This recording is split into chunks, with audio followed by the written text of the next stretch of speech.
Estamos retornando com o nosso Memória do Esporte, hoje com o Ademir Ajardo aqui conosco, para falar sobre a sua trajetória. Ele já falou, o Ademir contou algumas coisas, né, da época dele, principalmente de jovem atleta. Nós vamos saber agora, além do... Quem assim tu diria que hoje jogaria em grandes equipes do futebol brasileiro, aí, jogadores que tu guarda na memória, assim, destaques da época que tu participou, Ademir, no profissional? Olha, tem uma série de jogadores. Eu diria que um deles, não por ser meu primo, que era o Márcio, jogaria em qualquer time. Agora tu lembrou, não falamos no Máximo antes, né? Exatamente. O Máximo era titular do Júnior, já, do Inter, o juvenil, né? E o Falcão era o reserva dele. Exatamente. O Falcão estava surgindo. É verdade que o Falcão era um menino ainda, né? Exatamente. E surgiu ali... Eu acho que o Máximo jogaria em qualquer time, hoje, do estado. Quem mais daqui? O Enio Chaves, por exemplo. Na época já jogou no Palmeiras, né? Na época jogou no Palmeiras. Então tu imagina. Hoje era a seleção brasileira. Jogava muito, Enio Chaves. Paulo Heine, que foi um grande jogador também. Eu acho, não, sem falsa modéstia, não por estar na tua presença. Tu seria um grande jogador, jogaria em qualquer time, porque na tua posição existia poucos jogadores que se destacavam como tu se destacava. Naquele tempo não tinha. Hoje eles botam 5 cabeças de área a jogar. Jogava tu sozinho. É verdade. Eles jogavam tu sozinho. Hoje o futebol modificou muito, né? Hoje é mais força, né? Mais preparação física do que qualquer outra coisa, né? Por isso que eu digo que o jogador habilidoso apanha muito, né? Atacante habilidoso, o Neymar aí, por exemplo, né? O que apanha o Neymar é brincadeira. O Máximo era um jogador que marcava bem e que sabia jogar. Era um cabeça de área que mas não... batia também. Marcava forte. Era um jogador forte, né? E sabia sair jogando, quer dizer, hoje os caras têm dificuldade, a bola... Eu acho que a bola melhorou, né?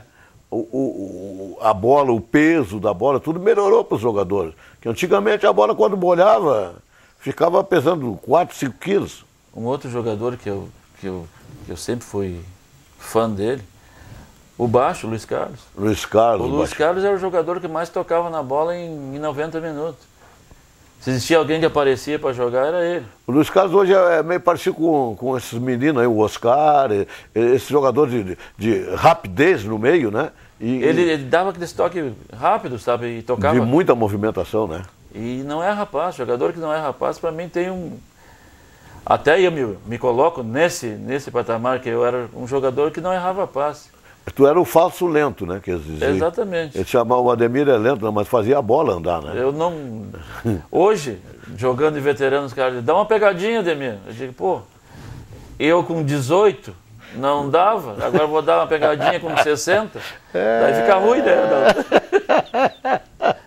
Mas desde antigamente, sempre, em todos os tempos, sempre existiu o jogador de mais qualidade, mais moroso, mas que fazia a bola andar, né?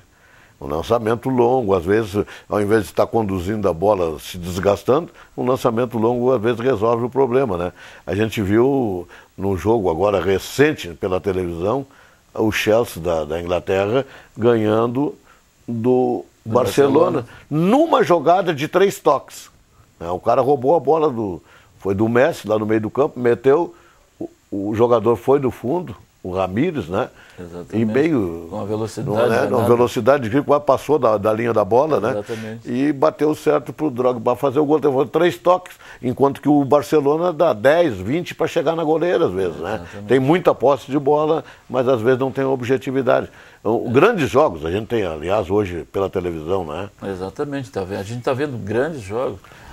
Aqui no Brasil, um time que encanta, eu gosto de ver jogar, é o Santos. O Santos, é uma beleza. E a gente lembra o jogador do passado, porque tem as características também, né? Exatamente, o time que joga para frente, eles não jogam para trás, né? É verdade. Raramente dão um toque para trás, é só para frente. Ademir, depois do profissional, tu jogou no amador também aqui em Lajato. Chegou a jogar esse campeonato regional, chegou a pegar, não? Sim. Pegou regional? Eu joguei na associação amadora, era na época quando fizeram a fusão em Panambi, na Associação Panambi, que era o Grêmio Bagé e o Piratini. E daí eu fui para lá quando fizeram a fusão. Primeiro ano de fusão eu joguei lá. Mas era um time que... Isso era campeonato estadual? Estadual. De amadores ou segunda divisão? Amador? Amador. E fui vice-campeão lá, tive uma passagem boa por lá. Depois, no Grêmio Bagé, quando eu fui servir, né? Eu joguei no Grêmio Bagé. Até inclusive foi o Enio Chaves que me levou para lá. Joguei com o Walter, o Amarante. O Amarante, o Walter joguei com eles. Joguei em 66 com eles. Jogou com eles. O Galego era o treinador. É grande nome. O velho Galego também era o técnico. E o Enio Chaves era uma referência lá em Bagé. Exatamente. E aqui no Amador, Adalto, eu joguei praticamente aqui na nossa região, em todos os times. Americano, São Cristóvão, Olarias, aqui em Conventos, Juventude de Conventos. Aqui em Lajeado, o único time que eu não joguei, por incrível que pareça, é a União de Carneiros. Não, agora tu vai ter que explicar. Vai ter que me explicar por que essa relação de jogar no veterano do União de Carneiro. Você se reúne semanalmente para jantar, ou lá de vez em quando para almoçar também, e tem todo fim de semana tem jogo de veterano no União de Carneiro. Se nunca jogou ali, na equipe principal, nos campeonatos, como é que é esse vínculo que tem com a União? É incrível. Eu sempre ligado no futebol, né? Como tu sabe, como parei de jogar, depois fui treinador do juvenil do Lajadense, juniores. Era aquela dobradinha, Nico no juvenil, Ademir no junior, Nico no junior. Bastante tempo, né? Bastante tempo, foi uns 12 anos aí. E o Guido, falecido Guido Migueira, um dia disse para mim, Ademir, uma hora eu vou te levar para lá para te fazer um aspirante bom lá no União. E realmente aconteceu. Aí a ligação minha com a União. Então hoje já faz 8 anos que eu estou lá na União. Começou com o convite do Guido. Do Guido. O primeiro ano fomos vice-campeão do município, aliás, do regional. O segundo ano fomos campeão municipal. O terceiro ano campeão municipal de novo. E o quarto ano, agora que passou o último campeonato que temos, fomos vice de novo a regional. Desses meninos, que tu sempre fez um time, dois, três jogadores no máximo de mais maduro e o resto era meninada, né? Exatamente. No segundinho lá, que a gente chama, do União de Carneiro. Algum guri, algum menino daqueles que poderia ter tido uma chance no profissional, tu lembra assim? Eu acho que, o Tafarel treinou no Lajadense, o Maria. Teve os dois. Um outro guri que eu tenho uma admiração e sei que vai ser jogador, só se não quiser, o Tomazinho. É um guri muito aplicado. Eles passaram por ti lá também. Eles passaram por mim. De lá que eles vieram para o Lajadense. Nós fizemos tipo um peneirão que o Lajadense estava fazendo, fizemos um amistoso lá. Eu arrumei um time, eu e o Milton, e jogamos contra o time que já estava treinando aqui no Lajadense. O Bruninho. O Bruninho já estava junto, né? O Bruninho é fruto disso. Treinou lá com nós. E logo depois o Everton pegou ele e trouxe para o Lajadense. Hoje, como é que tu vê essa coisa? O Lajadense diz que vai abrir um centro de treinamento, por enquanto só tem o júnior. Faz muita falta, Ademir, o degrau anterior ao júnior ali, o juvenil, o infanto juvenil, porque os clubes grandes estão pegando os meninos com 10, 11 anos, 12 anos, né? Com certeza faz falta.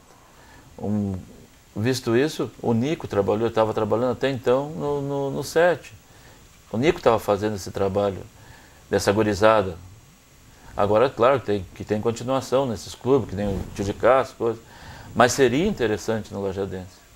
Eu acho que seria interessante. Porque o Lajadense, Adalto, ele não perdeu a referência. Hoje, todo jogador gostaria de jogar no juvenil do Lajadense. E se já vem lá de uma escolinha, as coisas se tornam mais fáceis. Na minha concepção, eu acho que isso seria interessante. Cria mais raiz, ele cria um vínculo maior, um comprometimento dentro, se criando dentro do clube, né? Tu olha jogador que está jogando hoje em Grêmio Internacional, às vezes tu pergunta, que idade tu tem? 18? Veio de onde? Não, eu estou no Grêmio faz 10 anos. É verdade. Eu estou 15 anos no Internacional, então eles já fazem parte daquilo ali. Nada para eles é aquela coisa que vai deslumbrar, sabe? Tem exceções, como o centroavante aí, o Damião. O Damião, que veio do futebol amador, não teve base nenhuma, né? Veio do amador. O Oscar, que já veio um pouquinho com mais de idade também. Mas a maioria se criou dentro do clube, cria aquele vínculo com o clube, aquele comprometimento, aquela coisa mais forte, né? Exatamente, eu acho que até para ficar no clube ficaria mais fácil. Já vem desde lá da base, daí lá do aprendiz, lá do como toca na bola, como, sabe, aquela coisa assim que hoje poucos jogadores têm, que é sair lá de baixo e vem subindo assim, ó, gradativamente, que nem juvenil. Agora eu estou no profissional. Porque chega nos juniores, o sonho do jogador é ser profissional. É verdade. Ademir, nós podíamos ficar aqui, né, 2, 3 horas conversando, mas o relógio nos obriga a encerrar o nosso papo. Um recado, um conselho para os jovens atletas que às vezes um jogador pinta para ser um grande craque, olha, esse tem todo o potencial e daqui a pouco fica no caminho. O que tu diria para esses jovens quanto ao deslumbramento com os holofotes e coisas? De repente eles estão lá em cima e de repente caem também, né? É, exato. Eu acho que isso aí tem que ter um acompanhamento muito bom de casa, Dalton. E da mesmo do clube, de um clube que tem essa categoria, porque daqui a um pouco surge, a primeira coisa que eles pensam é em comprar um bom carro. Daí compra um carro bonito, as namoradas estão na vez. Daqui a um pouco se perde, como tem muitos que se perdem. E outros deixam de fazer isso aí pelo aquele fato assim de não ter uma oportunidade. Daí se desgostam e não vão mais.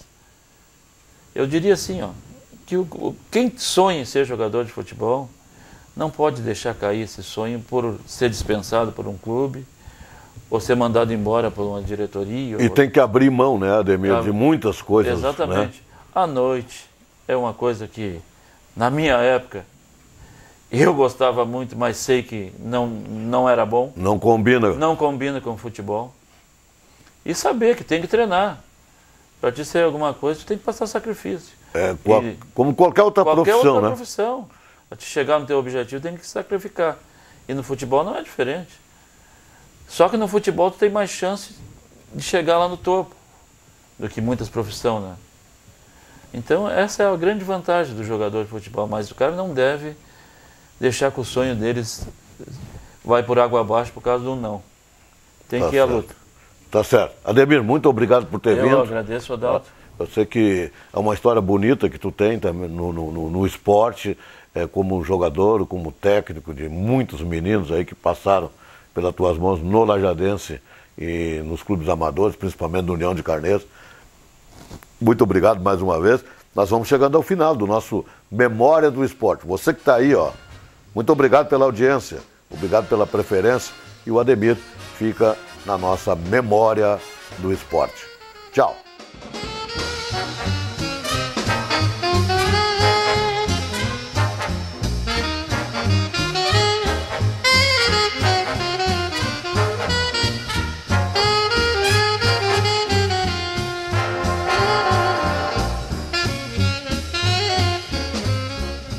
Esquadrias Stertz, tudo em estruturas metálicas, grades, portões, portas, janelas. Proteja sua casa e sua empresa com arte, qualidade e confiança há mais de 20 anos. Esquadrias Stertz, fone 3748-1676.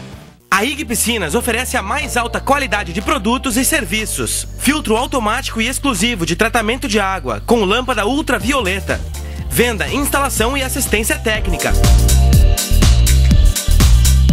Piscinas IG, o que há de bom, a IG tem.